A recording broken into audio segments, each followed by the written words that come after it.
Pajangan billboard sepanjang jalan selama 2 bulan ini menghiasi pemandangan keindahan sebuah wilayah. Terasa ada tambahan sambal yang kepedesan. Waktu 1-2 gambar berada di sebuah wilayah sih kayaknya oke-oke aja. Tetapi ketika ribuan gambar berwajah tokoh warna merah dan kuning di mana-mana sepanjang jalan, kok jadi pedes mata ngelihat jadinya. Billboard merah dan kuning bertebaran dan yang pastinya warna merah yang lebih banyak. Bagi pakar komunikasi publik, kita paham. Mereka ditugaskan memperkenalkan jago mereka ke publik. Pertama, memperkenalkannya dulu. Baru setelah itu dibangun citranya. Itu tahap nomor berikutnya. Begini deh, biar masyarakat paham bagaimana cara membuat otak Anda diubah belief sistemnya, semua itu ada ilmunya. Awalnya Anda mungkin tidak kenal dengan orang yang dipajang itu. Lalu diperkenalkan. Lalu akan diubah citranya agar Anda suka. Otak kita memang mudah diubah sesuai maunya pemrogram selama ada kunci yang dikerjakan, yaitu pengulangan, diperbanyak dan diulang-ulang. Ingat kata-kata Hitler, create a big lie, repeat it, eventually they will believe. Ciptakan sebuah kebohongan besar, ulang-ulangi, pada akhirnya mereka akan percaya. Sekali lagi, kuncinya adalah pengulangan. Jadi semua ini ada rumusnya dan hal ini bisa dipakai di produk sahabat atau di personal branding ketika Anda mau menjual diri Anda, apapun tujuannya. Salah satunya ingin jadi presiden. Rumus dasar promosi changing belief ini ada 4 step, di mana pikiran manusia yang ditarget tadinya akan diubah sesuai tujuan pemrogramnya. Yaitu 1, manusia itu unaware atau tidak kenal di awalnya. Kemudian 2, dia aware, menjadi tahu atau knowingness. Ketiga, likabilitas atau kesukaan.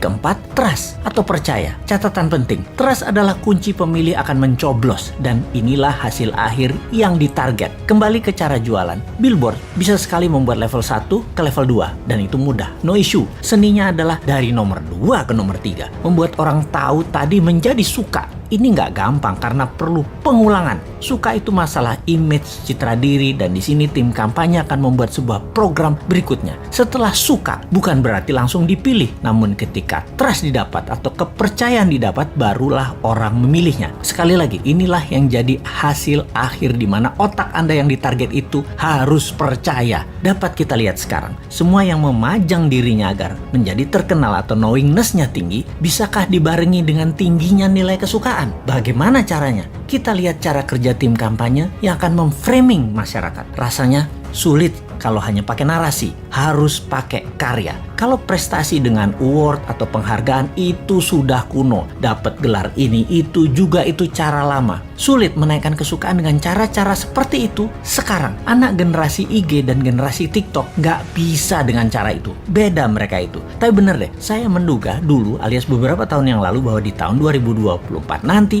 orang yang menang di dunia digital atau di dunia maya peluangnya besar untuk dikenal dan disukai. Namun fakta menarik, karena ekonomi tidak tumbuh seperti janji kampanye, maka dunia maya hanya bisa mencapai 80% populasi urban atau orang-orang kota dan hanya mencapai 36% di pedesaan atau daerah rural. Alias kalau di total 55% manusia Indonesia ternyata belum terjamah informasi melalui internet dan sosial media. Dalam 5 tahun ke depan dari tahun 2019 ke tahun 2024, kalau ekonomi maju seperti target pejabat negara, maka perkotaan bisa mencapai 100% manusianya terjangkau internet dan 70% daerah rural, area pedesaan dan pelosok bisa mencapai 7%. Tapi hal ini tidak terjadi. Faktanya tidak tercapai. Maka spanduk, baliho, billboard masih jadi pilihan untuk membuat nomor 1 dan 2 dalam strategi pengenalan calon. Tapi 3 tahun itu masih lama. Bahkan orang yang disukai pada saat ini dalam 3 tahun lagi bisa jadi tidak disukai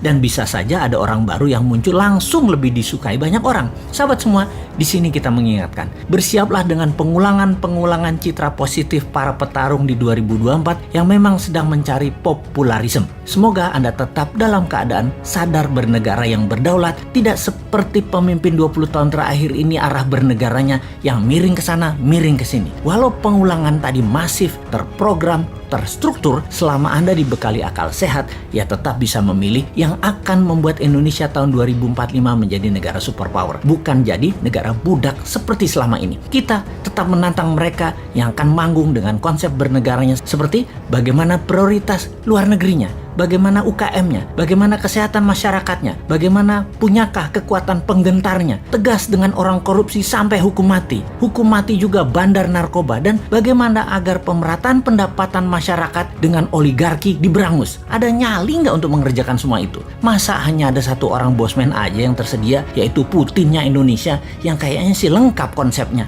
Ya, gak pantas lah orang bodoh ngaku pinter itu untuk ikut menari di 2024.